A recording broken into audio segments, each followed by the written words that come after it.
Welcome, everyone, to our podcast today. I'm very excited about the opportunity to speak to David Mitchell, who's quite literally a rocket scientist.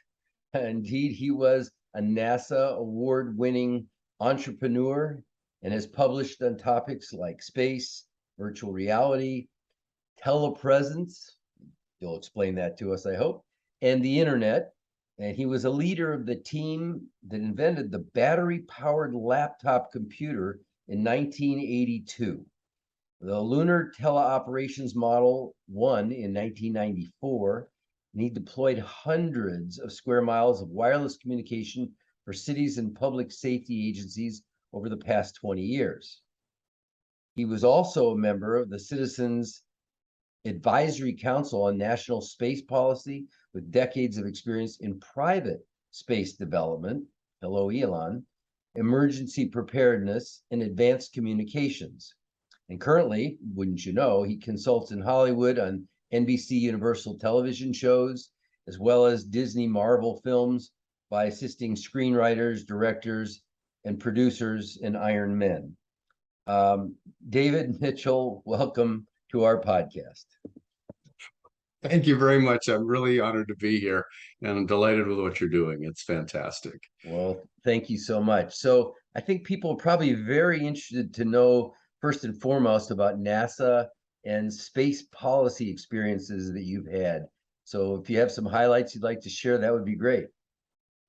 I think the most interesting thing for me is I've always felt like the outsider looking in, and then I realized later on, like, oh wow, I was actually there, and that's exciting because when I was growing up in Florida, in elementary school, they would take us out to the playground to watch the Mercury flights, the very first manned flights by the United States, and obviously I got hooked on space development, and my whole life has been fascinated with that.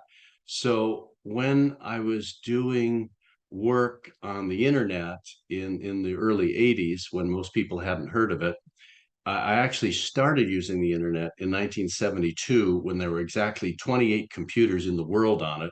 And I either got passwords or hacked into 14 of the 28 computers. So you might say I visited half the internet, but when it was a little bit smaller, it's called the DARPANET back then. Yes. And all of this led to an excitement about space and passion.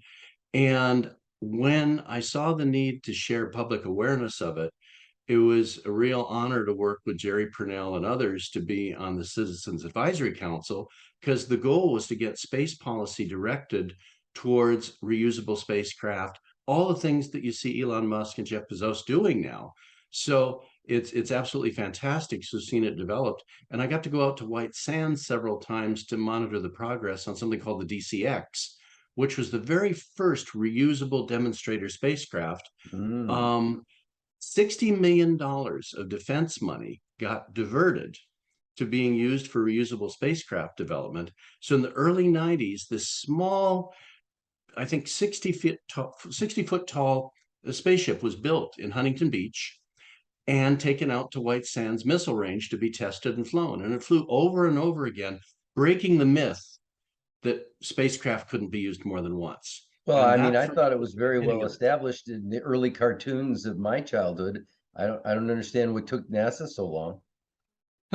Well, I think NASA is not in any way the limiting factor on this. It's just the technology had to improve and the desire for it. And, you know, the discussions we used to have in the 1980s is that if you wanted to fly from New York to Los Angeles and you started out with a 747 aircraft, well, it would be like dropping the economy class in Arizona, and then first class sort of made it almost to New York. And then when you finally got to New York, the pilots landed. And then you had to rebuild the plane to fly the other way. That was the way we were doing it with spacecraft. You'd keep dropping pieces of it away. So it was exciting to think about what it would take to make things reusable. And now the dream is coming true. And it's very exciting to know that almost all new spacecraft designs are being reusable. And, you know, reuse, recycle is very much what we want to do if we're going to save the planet. And that's, there's basically the environment and space development, and the internet, it all interties together to make things better. Yeah, people don't usually think about reusable spacecraft when they talk about sustainability, but it, it certainly fits into the topic. You all that waste is kind of remarkable. I'm curious, how do you feel about sort of the, I would say the society is split. I couldn't tell you the percentages, but I know people on both sides who think that trying to go to another planet, like, the discussions about Mars, is one says it's a great idea. The other side said, my goodness, we have so much to do here to save the only planet that'll really sustain us. Why are we spending the money to go there? What are your thoughts on that? Well, it's a tough one in the short term because right now we still deal with resource limitations.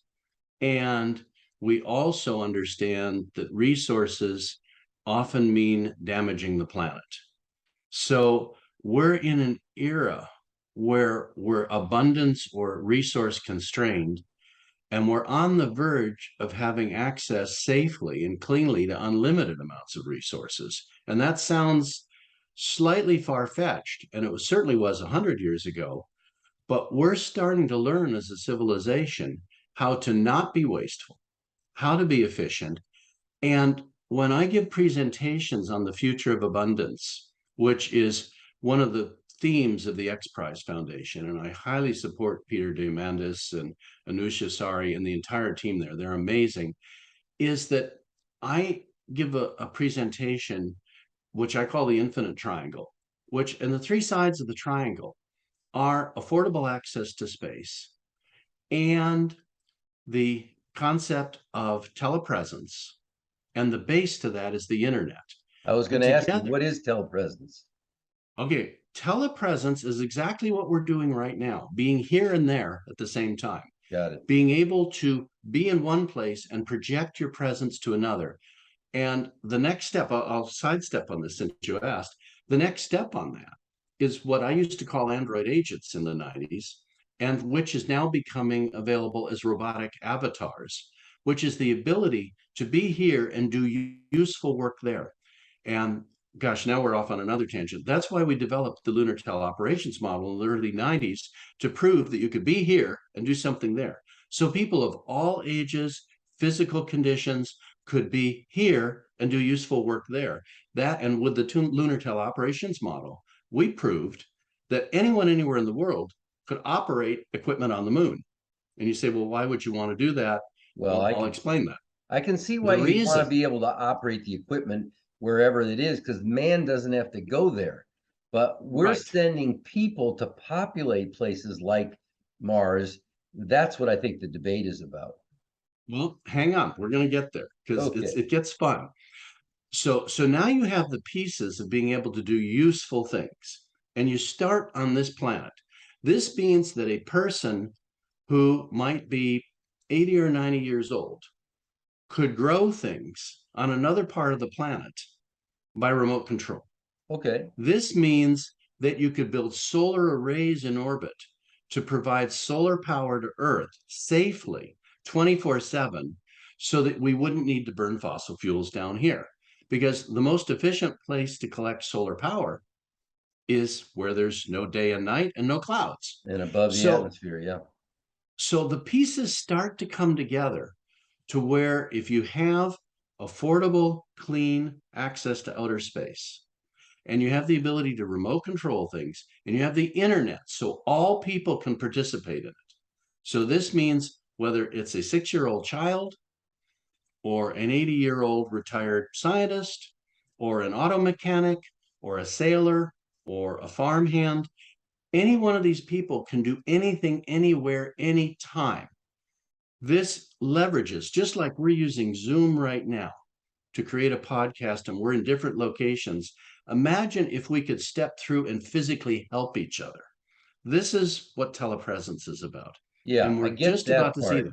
I get that part, but it still begs the question, why would we want to bodily move to a place like Mars?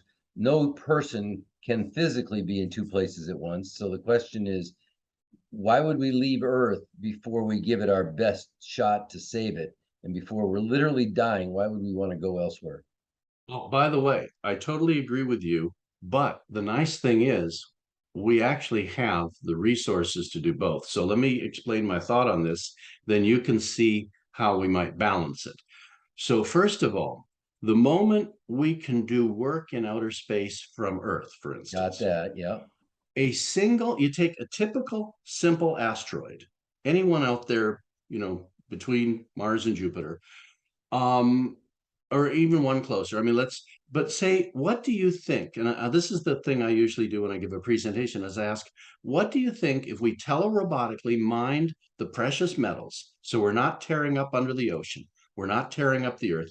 If we mine the precious metals, the gold, the silver, the iridium, the platinum, the palladium, all the things we need for high-tech civilization, if we mined just one asteroid, one, and brought the material back to Earth, and of course, it's really easy to bring things back to Earth because gravity pulls it down. All you need is a parachute and a heat shield. So what do you think you would get in terms of value? I mean, this is not about economics and it's not profits here. It's just how much in current dollars would you get in terms of raw materials that you could use so that you wouldn't have to damage the Earth to get them? So just offhand, what do you think you'd get by mining one asteroid and bringing the good metals back to Earth, just for Well, I fun? mean, there's just, I can think of a whole array of benefits, not the least of which is saving Earth and all the impacts on Mhm. Earth. But like you've talked about, it allows you to do things that we can't do with our limited supplies here. And at great expense to do it here, we could do it at much lower cost. There'd be profits for the people who do it. I see all the benefits. I think it sounds great, that part, but I'm not physically going there. You're still on I remote agree. work, which I get completely. That makes sense to me. Sure. Okay, so now let's play this though. What do you think it would be worth in dollars as an economic incentive for someone to do it? Forget the environmental benefits. What do you think Endless, you'd get? endless zeros. I have no idea. Yeah, how about 14 quadrillion dollars? Enough precious metals to build all the things we want to build safely and cleanly for 100 years for our entire civilization under its current growth rate for 100 years. I also have heartburn over the idea that we're growing and we're not sustaining. I think we need to actually reduce our population in a positive way to be much more sustainable because the earth doesn't have that kind of uranium or iridium or whatever else you're looking for. Whereas we're looking for biodiversity and air to Mhm, breathe and clean water, and you can't import those. And mhm. we're going to be hard put if we put more people on the planet without changing our current trajectory in the way we treat the planet. So how about this thought? This is the thing that I would like to see. Eventually, I would like to see the Earth be a garden planet where the entire planet is a protected, essentially a global national park. In other words, a global park. I love that. Now, now here's the way you can do that. So no more fossil fuel farming, no more mining, all those things. And how about this? Just picture 100 years in the future. If we, and I don't know if you've studied Gerard O'Neill's work of the 70s on space colonization. Well, If I may have passed a book that had that in it, but I certainly didn't read it. Well, let me throw this thought out here. I mean, this is idealism to the max. Is the Earth is the cradle of civilization of mankind. But because we're changing as a species and unfortunately changing the planet to meet our needs instead of us changing to meet the planet's needs, if we move forward with space colonization, we're using Right. telepresence to build the structures in space we would need Got to it. live and work and play.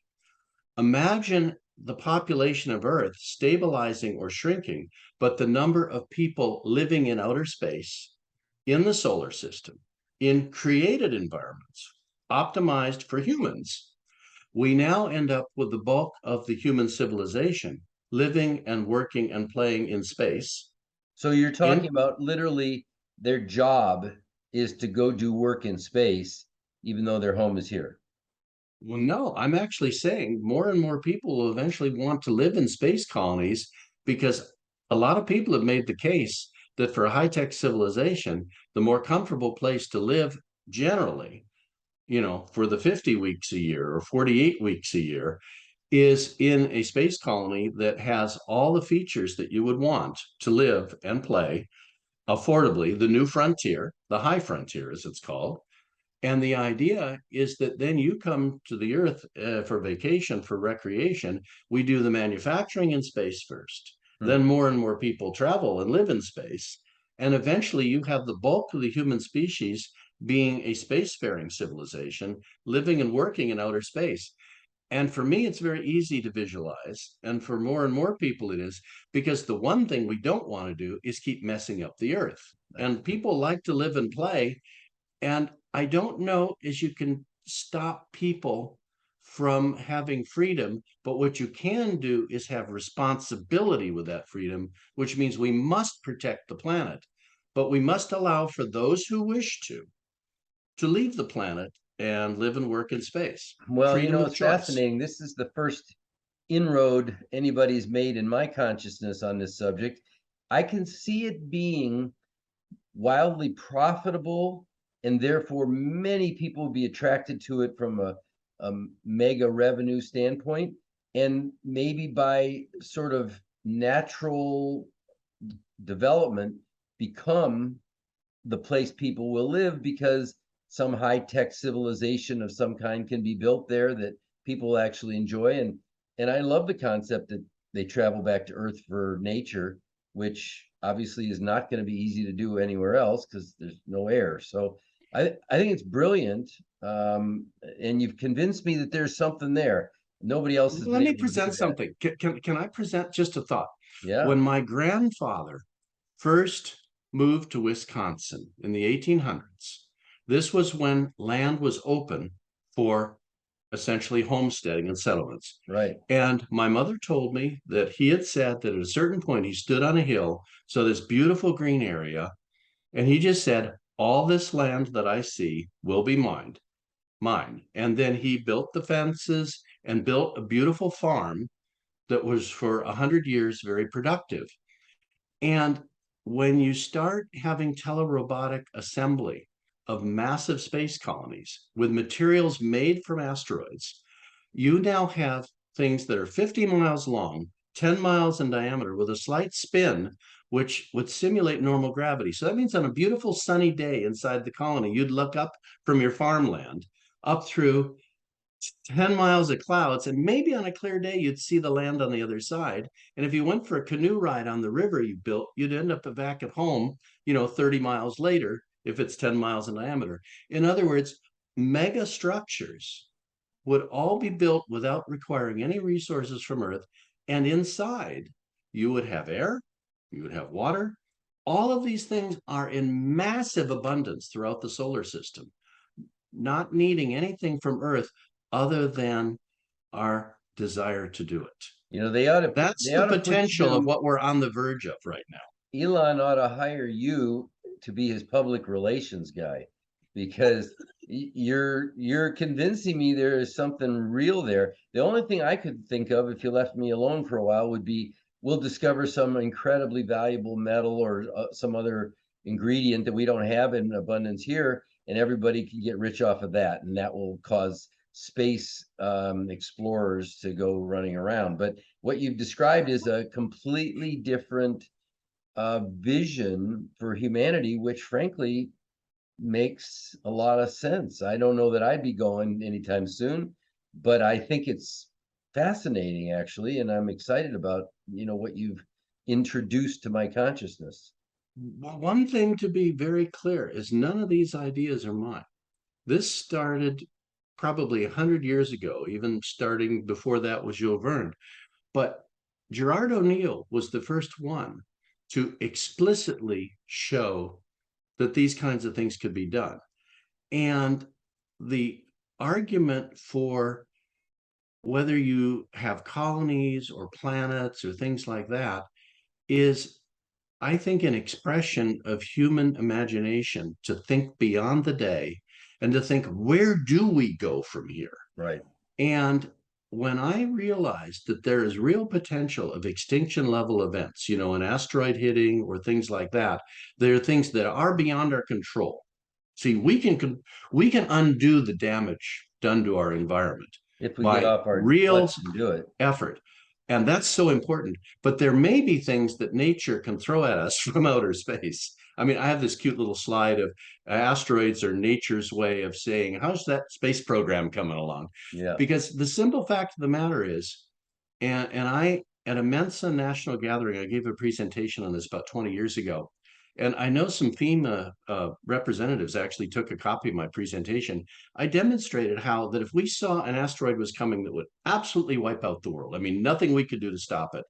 And if we had 30 years advance notice, there is a way we could build enough space colonies and enough spacecraft to physically evacuate everyone off the planet onto a safe space colony, all 7 billion people in a 3 to 4 year period, by converting every airport to a takeoff point. In other words, I basically showed there's a way to migrate the whole human species without any loss of life, and then patiently with telerobotics try to rebuild the planet after the asteroid thing. I mean, there is actually a way we could save every single person if we had enough time, even if the surface of this planet was wiped out for 100 years. Can I leave half the people and take the animals instead? Why not? I mean, Good. seriously, all kidding aside, when I say take the people, I'm talking, save life, and it's totally doable. I think we But need to give everybody a quiz, and if they can't answer the questions at least 50% correctly, and I don't mean intellect, I mean the right answers about the importance of, for example, biodiversity and life on Earth, yeah, natural life on Earth. I'd say leave them here for the asteroid, but that's just me. well, I think that's rather draconian, but I know what you're trying to say I is didn't that bring the asteroid. that's right. Yeah. Now, the thing Anyway, is, I'm I've worked being so much harsh, in, but there's too it's funny. many. I've worked in public safety, in emergency preparedness for so many years that I've realized there are so many people that are unprepared for anything. Yeah, That even in Southern California, where we know the risks of earthquakes, the number of people who don't have emergency water, an emergency backpack in the trunk of their car, don't have a plan, and I just keep encouraging people, it's okay to think about the way things can go and fix it. And if you can compensate for the idea that you don't know when an earthquake will come and prepare for it, then we also need to understand that we're increasing the CO2 levels in our atmosphere yeah, at a dramatic rate. We don't want to wait until we destroy the world to fix that. And that's of course what got you and I talking together in yep. the We're first back on place, the same page is again. that we need to undo the damage. We need to think boldly for the future, and we need to think about where civilization will go in 100 and 1,000 years, so that we end up letting the planet and all the animals on it. Because when I say the planet, I mean the whole thing, all of it, Right. get back to normal. And Let it's me. basically, we're a unique kind of species in that we not just learned how to use tools, we learned how to become an apex predator and change everything. And we need to kind of like calm down a little. Yeah, apex predators generally balance species. They don't decimate them. So I don't think we Exactly. qualify as an apex predator. I think we are Yeah. Conan the Destroyer. In Well, yeah. Yeah. The yeah, number of species per day that are being lost right now is, I mean, see, this is where I think you and I have a genuine connection. oh yeah, And the only difference that I see at the moment is that we need to educate people that they can do things now yeah, individually. totally. And as a group, we can solve these I problems know. for Well, the long term. and look, it's proof positive that you're capable of educating people because you just taught me stuff that I actually now find that very fascinating and I have to learn more about it. But I got to go move forward because there's so much more you can offer us here today that I think people need to learn. And I think if we whet their appetite on that one, like mine, that's a good thing. But I was going to ask you about how you got involved in developing the computer internet applications and stuff, but I don't think we have time. Um, We and always have the future. yes, and I was gonna also ask you about your film and TV work quickly. Disney movies, plot development, Marvel, anything like that you can share? Is it all under wraps? No, no, there's a couple of really fun things to share because I love to share knowledge. In other words, I don't claim to like have developed new knowledge. I just love to learn it and share it.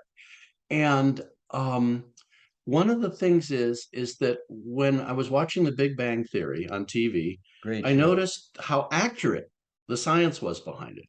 That led me to discover that there were consultants from the National Academy of Sciences that were, connecting writers with this. And I said, wow, that would be interesting. So I just called the National Academy of Sciences and said, if you have something where you don't have an expert that knows how to do it, let me talk to them and see what we can do.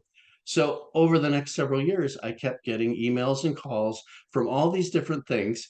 The most humorous thing I consulted on for me was Supergirl, where one of their episodes, I think it's episode 19 of season 2, Alex's friend had been trapped underground and caught and was being held deep below where her wireless sensor couldn't locate her. And I said to the author, or to the writer, that what you could do is, first of all, is there an internet connection there? And I said, well, yes, because they have a camera monitoring. I said, perfect. She just needs to pull out her implant, plug it into the internet, and any good device will try to phone home for a software update. And then at their headquarters, they would detect that in their firewall as coming from the outside instead of the inside, trigger a security alert from the IP address, find the location. Well, that's how they wrote it and used it. That's So great. that was my most fun one. But the one that's dearest to my heart that's really educational is when they were doing the Magic School Bus rides again. Their episode on the internet, they called me. So I was the one that worked with the writers to make as much as possible in a 25-minute cartoon their description of how the internet works accurate. And when you think about it, the internet has so many components to it. But the concept's simple. The internet is an agreement of how machines talk to each other, and therefore how we talk to the machines that talk to the machines that talk to us again. So the bottom line is that I helped them write that, and they wanted to have a shark who would bite an underwater cable. And I said, let's quit picking on the sharks. It's anchors and hooks and things like that that do it. So the broken fiber optic cable in it, they show up an anchor next to it. So it was a real honor to be part of that because that helps, hopefully tens of thousands or millions of kids learn a little bit more about how the internet works. So for me, that was really valuable. Yeah, that's And I've done cool. a lot of other consults and met amazing people. And there's all kinds of stuff that is under wraps that's in development, and there should be movies coming out. And I've just added my little tiny bits to make things more accurate. That's amazing because, I'm in the generation that started to hear about the internet when I was in college, and it didn't actually manifest itself in any kind of useful sense until I was out of college. And they had the Mars landing, on the Hewlett Packards and those kind of things. And then eventually NPI and Wang and ultimately networking. But for whatever reason, because I was learning other things, I never really learned anything about how computers work. And so our kids, and I mean, they're just incredibly facile with the technology. And I bother them all the time, with the simplest stupid things that you should know that I don't know. And, I'm sure I am forever branded as, well, he's in that generation. They don't know anything about the computers. And they're right. So it's amazing that you were not only involved and still very up to date, but you were actually there in the developmental stages when in college we had punch cards that we put into computers, and overnight they could do long division, and we were just amazed by that. And now Yes, I know. it's just I've come a crazy. long way. All of my 5 young children are just amazingly adaptive to it and doing all kinds of things. And they take it such for granted that they have a supercomputer in their hand when they Yeah. have a smartphone. When I was in high school, there were about 2,000 students in San Clemente High. So 1970, 1971, Raytheon donates one mini computer to the school. So in the entire school, there is one computer the size of a refrigerator. Its memory capacity was 4K of core memory, not 4 GB, 4 MB, 4,000 bytes, 4K. And the input output device was a ASR33 teletype. You would type on the keyboard and that was what 5 of us were brave enough to use. And the teachers would actually let us get in there on our lunch hour to go play with it. And, so it was pretty strange. Yeah, and if you ever get a chance and you go to see Houston, the Central um, amphitheater where they were working on the lunar landing, and the Mhm. computers they're using there they were behind DOS. I mean, they were incredibly old, and they were landing a craft on the moon using these really, Mhm. really juvenile computers. Like you said, our phones today are infinitely more advanced than they were at that time. Well, your microwave oven has more computing power in it than the lunar lander had. Yeah, it's just amazing. So let's switch to something very Ecoflix centric. And I Yes. want to start having you explain your involvement on the X Prize competition, what it is, and then I want to get into your part of it. So, first of all, what is the X Prize competition for those who don't know? Right. Well, the X Prize Foundation was originally started by Peter Diamandis in the 90s to fund a private space flight to prove that private industry could do that. And over the years, it has grown to an amazing foundation with Peter Diamandis and Anush Ansari and a whole team at this point of hundreds of people. And I'm very honored to be one of those people now who helps out a little bit on developing prizes.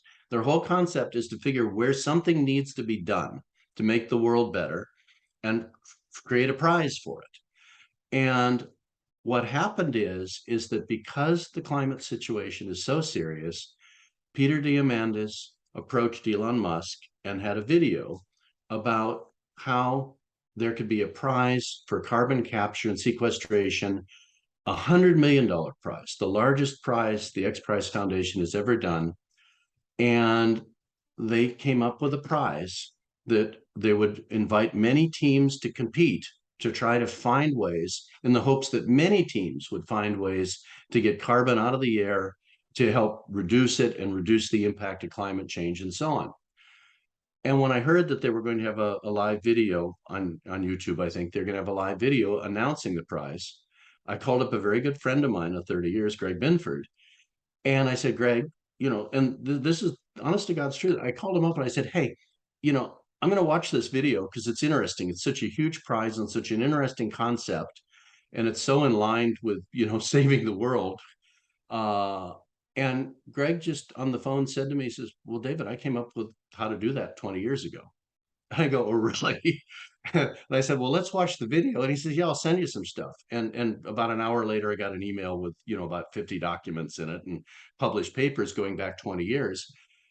And I said, oh my God, this can really work. This is so simple and so important and so scalable and so affordable. I mean, just Well, it checked off all the boxes. let's not get into your piece of that. So Yeah. the idea was that you were interested in competing for the X Prize because you thought you had something important for the world. Yeah. Because I thought Greg had an idea that really made sense. Right. And before we go any further, we can share that, of course, that on Ecoflix now is crops. It's on the swim lane involving people making a difference. And it's a short video discussing your project. But I want to Mhm. take it further today because a Yeah. lot of work has been done. So let's start with describing what is crops, which is the name, the acronym for this solution that Greg and you have been developing since we first met. CROP stands for crop residue ocean permanent sequestration. The concept is incredibly simple. You take crop waste, crop residue that is normally left to rot or be burned, So let's basically. take an example. You have a cornfield. They take the Mhm. corn off. All the stalk and leaves, etc., are just there dying. And some of it goes into the soil, some of it is used to make ethanol, some of it is used as feed for cattle, and some of it is burned. The point is, it all ends up back in the atmosphere in months to years after it's been captured. So nature is capturing all this carbon every year, and then it is being released again. You and I have talked about this several times, and so I have a pretty good feel for it. But I can remember the things that weren't obvious to me when we first talked. So when the plant is still alive, the corn or wheat or barley, whatever it is gone. You have the stalk, the leaves, etc. Now, like you said, many farmers just burn their fields to ready for the next crop. and that, as an example, releases the carbon. Can you explain what the green represents when it's still there, as opposed to when it starts to darken and die if they leave it or they burn it to speed up the process? What's the difference there? What's going on from a carbon standpoint? From a carbon standpoint, the plant through photosynthesis is actually taking CO2 out of the air and converting it to solid carbon in the fibers in the plant. In other words, it's actually doing the capture of the carbon and turning it from a gas to solid carbon. Which is why we talk about wanting green trees, plants, marshes, exactly all these things, because they help convert the CO2 into the oxygen we breathe. Mm-hmm. And it is then let to go back into the atmosphere over a short period of time. So in other words, with every year, carbon is being pulled out of the air, but then let to go back. It is like wasted, so to speak. Okay. And the crops concept, ocean permanent sequestration, is to take that crop residue and deposit it safely in the deep ocean in areas where it'll do the least amount of environmental damage. Okay, so let's stop there for, again, taking it piece by piece.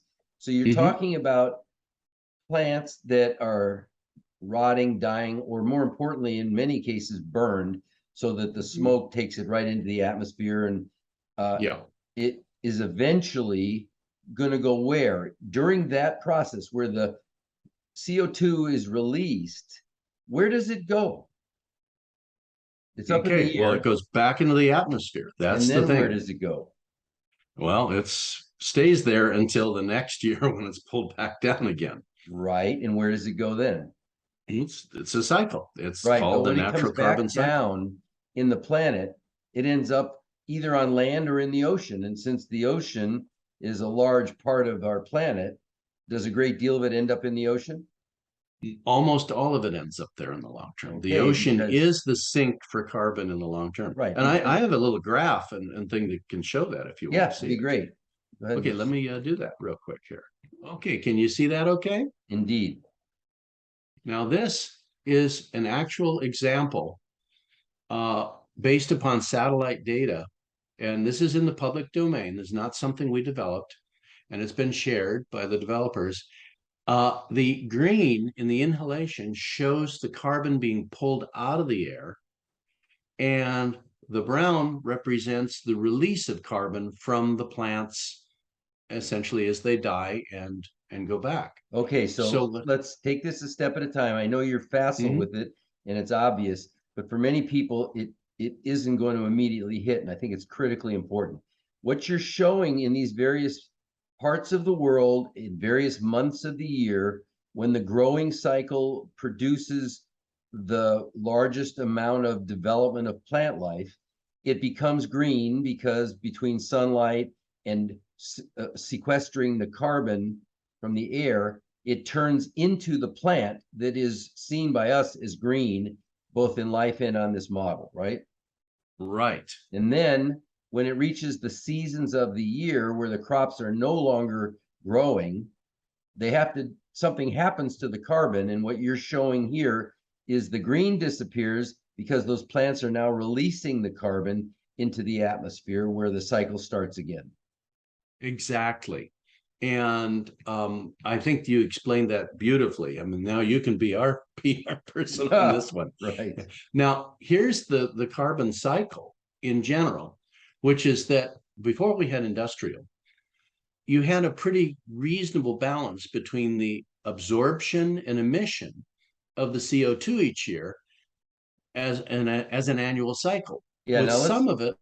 Yeah, let's take it a step at a time. For those who don't have video, they're listening in their car or anything like this, what you have here when you're describing the carbon cycle is the demonstration that the emissions go to the atmosphere and then they come back down in various places, but often that is run into freshwater streams, which eventually are deposited in oceans. Hence, eventually, even when it lands on land, a great proportion of that goes into the rivers, then oceans, and it then is captured in that way, but in the meantime, it's gone through the atmosphere where it's caused the damage. And the emissions process, where it is actually released by the plants, is a bad thing. And this is showing how to basically, your program is how to interrupt that cycle where it takes a long time, much of it spent in the atmosphere where it's harmful, and save it from going through that slow process of rivers and oceans to accelerating that, to put that carbon into the deep ocean, basically way ahead of when it would have been there, and skipping the step where it harms the atmosphere.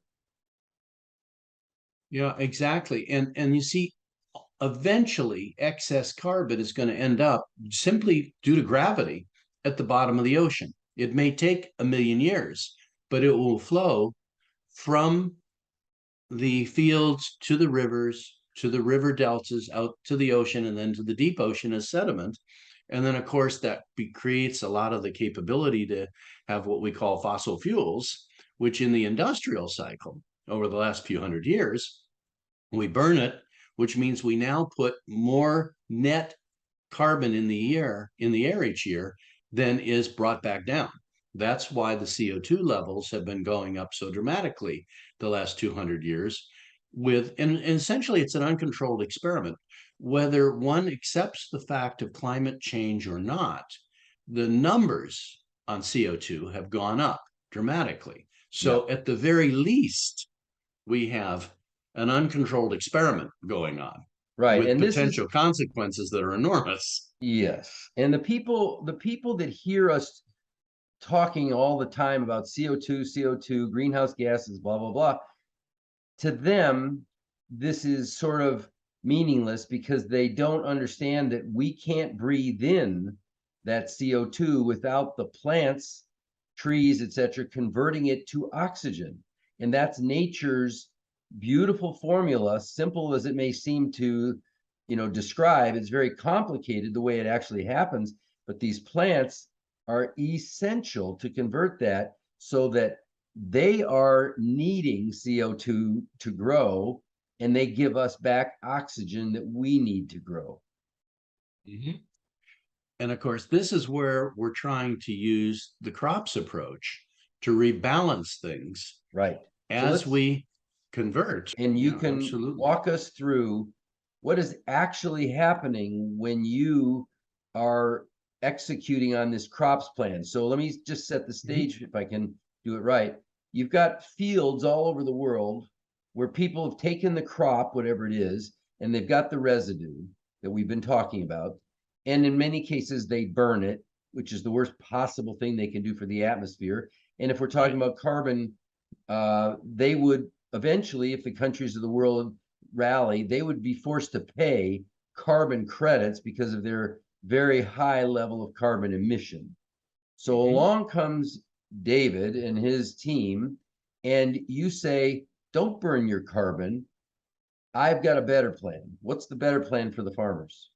The better plan for the farmers is to let the process work of taking it and transporting it and safely putting it in the deep ocean. And when you say And taking it, what yeah, you mean is literally collect the greenery while it's still green, hasn't decayed and released carbon on its own, and you package it. How do you package it to take it to the ocean? okay, well, in an ideal world, and believe me, this is where the devil's in the details, because if you do it sloppily, it's not efficient. But if you do it well, we can be 92 to 95% carbon efficient, meaning that by the time we get into the deep ocean, we've only burned a small amount of carbon to get there in So this terms of is the diesel fuel and price, such. the price of the candle, if you will, to get it Yeah. to the ocean is you need to drive things that use fossil fuel today. You need to use boats that use fossil fuel today.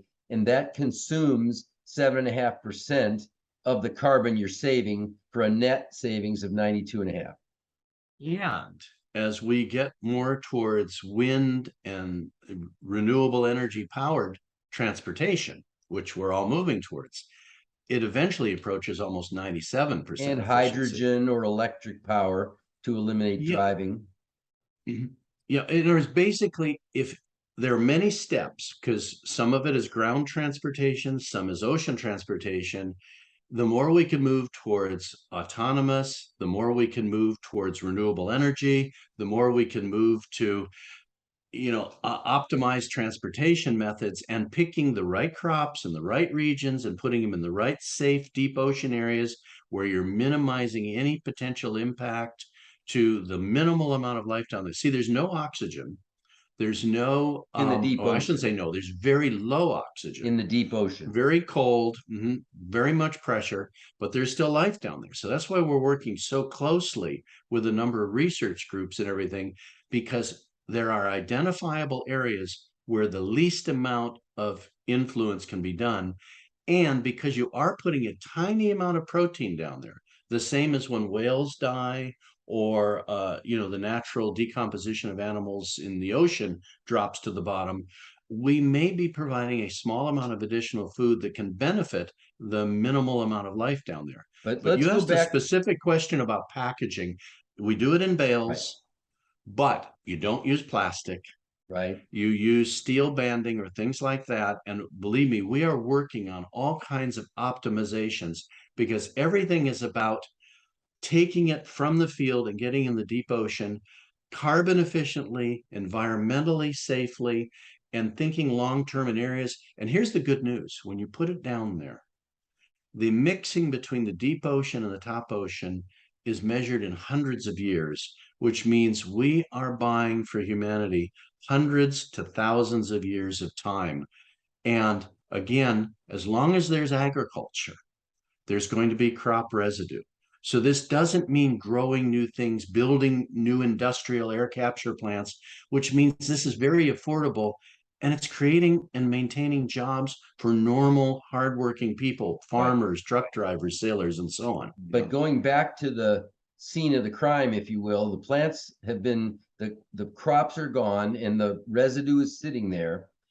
Those people who are burning eventually, if they aren't already, especially industrial farmers, are going to have to pay carbon credits in our current evolution in order for us to do any good. And those of us who are a little more familiar with carbon credits than others know that carbon credits are not a solution. They're just a Right. way to minimize use of carbon because people don't want to pay that tax, if you will. So they maybe Mm-hmm. hopefully will look for a better way. So here you are offering farmers who are going to be facing outlay expense to burn Mm-hmm. or allow their carbon to release naturally. Um, and they'll actually have a benefit by baling it up and putting it in the ocean. And can you describe how you see this being a benefit to them? Well, you've just defined it perfectly. In other words, and there are terms these days that are becoming very well known about environmental justice, social justice, and wise governance. I mean, the three-letter word for that now is ESG, or the acronym for it.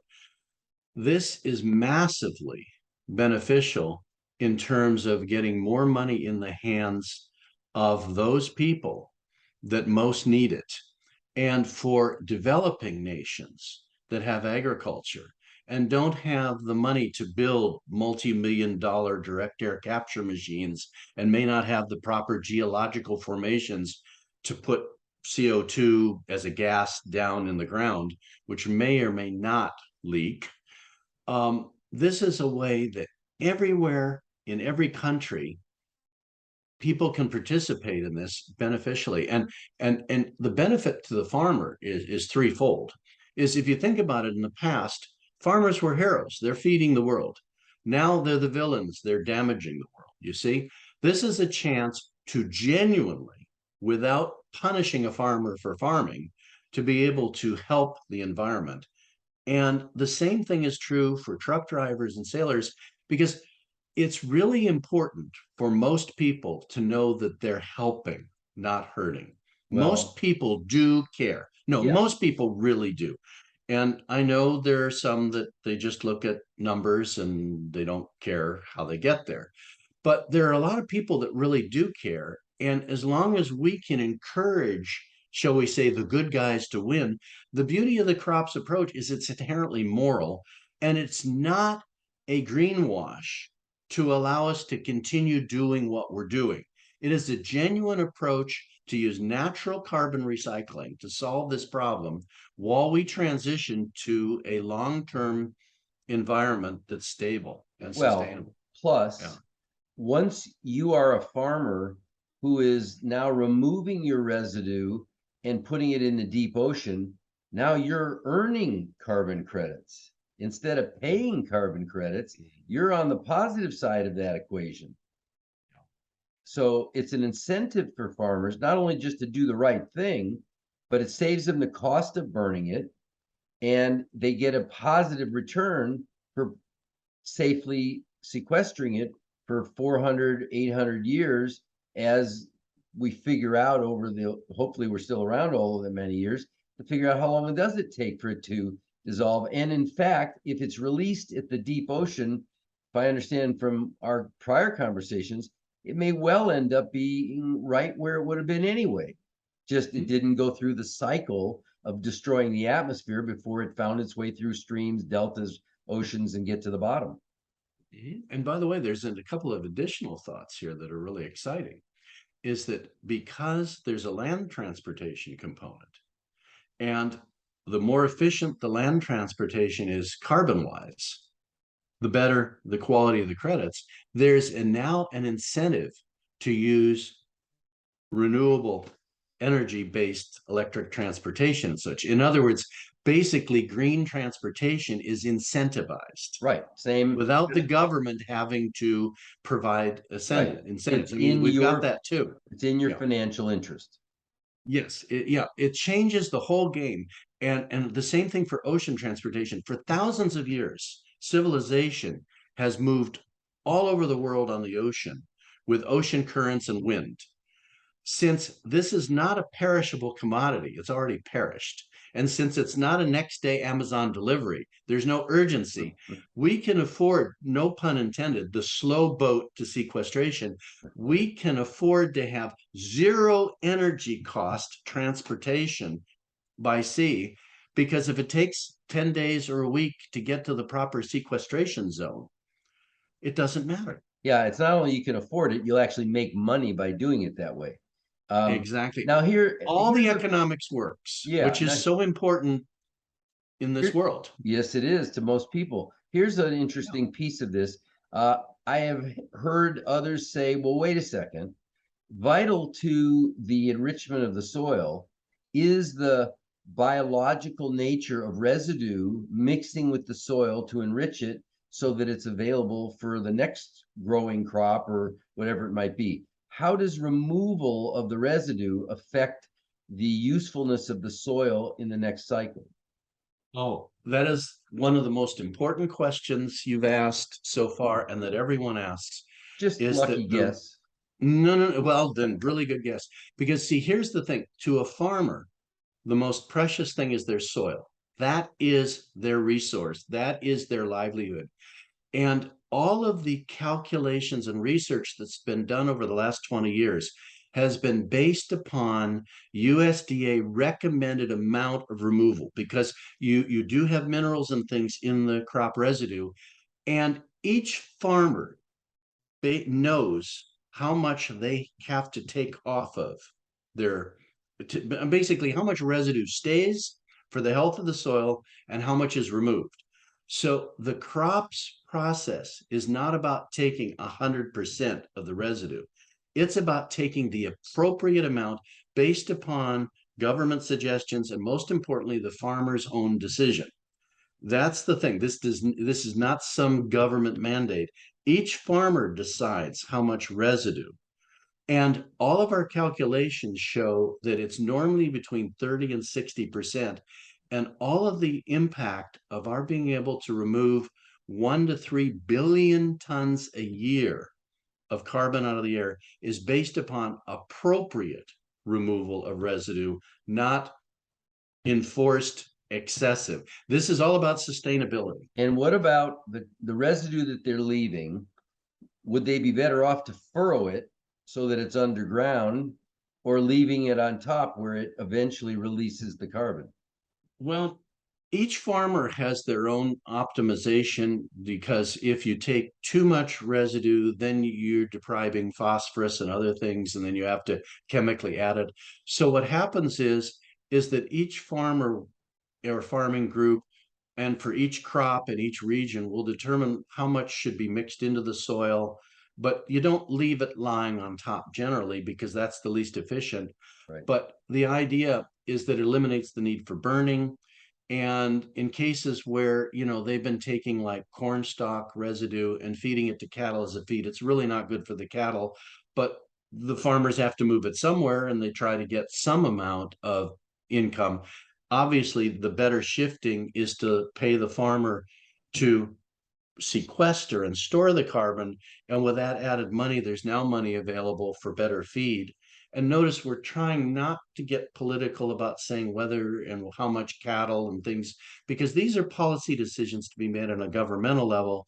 What we're providing is a tool for small and large nations to use, individual farmers or consortiums. The whole idea is this is a tool to solve the problem, and not a demand to do things a certain way. Right. And of course, it's, as you said, a very low tech solution to a very high necessity problem. So let's talk to probably the heart and soul of most businessmen. What's in it financially? You've done a lot of work on this financial model. What do you see in the future changing hands, assuming this is accepted and endorsed?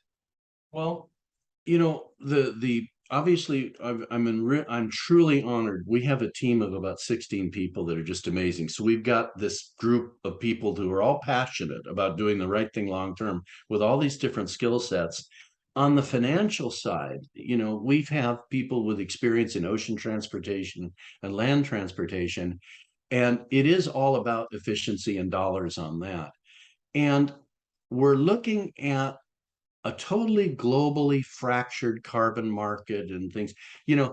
Like you have a dollar that flies pretty much everywhere in the world. You have a euro, it flies pretty much everywhere in the world. In other words, you have currencies. We don't have an international carbon currency. So therefore, the European Union has certain arrangements. The other countries have individual ones. And there's no common currency, you There might is an say, at the moment. international. Yeah, and it's working towards that. Now, last December, the value of a carbon offset in the European Union went above 120 euros. And the value of carbon offsets and credits is gradually rising. And for us, the magic number is around $100 a ton. And that's a metric ton, TONNE, of carbon. And the reason that's a magic number that is talked about a lot is that seems to be a number that businesses can afford to pay to offset and incentivize becoming cleaner. And it's a number that is actually one where the crops process, because it's so much logistics, and it's simple concept but very hard to implement effectively. You have to really analyze every step to make it work, and do it safely for the long term, and monitor it for the long term. So the bottom line is this, is that when the world can assemble an organized plan to pay for carbon credits at about $1 or $100 a ton, we're under that cost, which means there's room for profit margin, which means that it can expand globally and exponentially and scalably. Whereas right now, carbon credits, some of them are very inexpensive, some of them are questionable in terms of the permanence or verifiability. I don't want to use any flaky words here, but the bottom line is there's quality and there's not quality. And what I see happening over the next 5 years is the stability of a fair and verifiable method of getting what you pay for. Right, but Meaning that, this is out yeah, of our immediate control. Just talking that's right. from the side of the businesses that decide to get into the business of Hmm. crops sequestration. Uh, Hmm.